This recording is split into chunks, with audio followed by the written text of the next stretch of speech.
Et donc, ils battent en retraite vers la forêt, mais ils laissent derrière eux les blessés.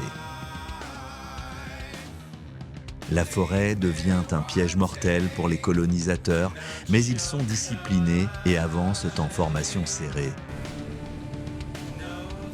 Et donc, le chef décide de diviser ses forces pour créer des poches de résistance.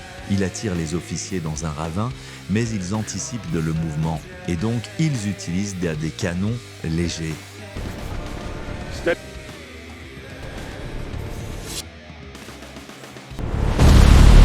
Le choc est brutal, mais le chef ne recule pas.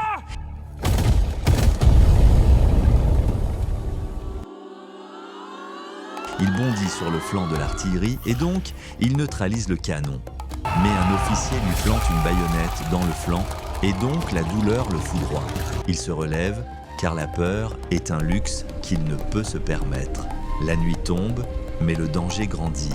Ils allument des feux de camp pour tromper l'ennemi, mais ils se déplacent déjà vers un autre point stratégique.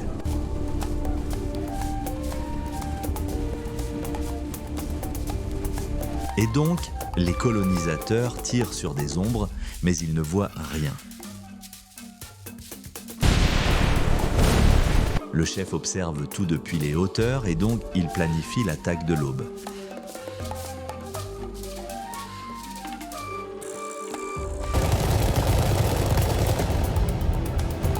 Mais sa blessure s'infecte et donc sa vision se trouble, mais il doit rester conscient pour diriger ses hommes.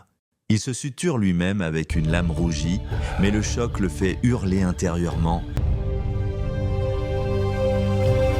Et donc, il se force à rester silencieux. Le lendemain, les tribus rivales arrivent au village.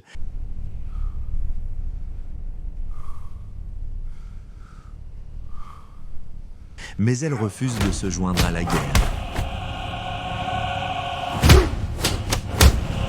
Et donc le chef doit les humilier en duel pour obtenir leur respect.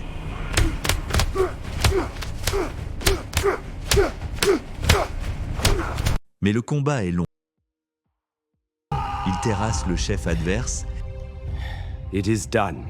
Et donc il obtient le commandement unifié, mais le ressentiment reste profond. Et donc la loyauté est fragile. Mais ils n'ont pas le choix, car l'ennemi approche.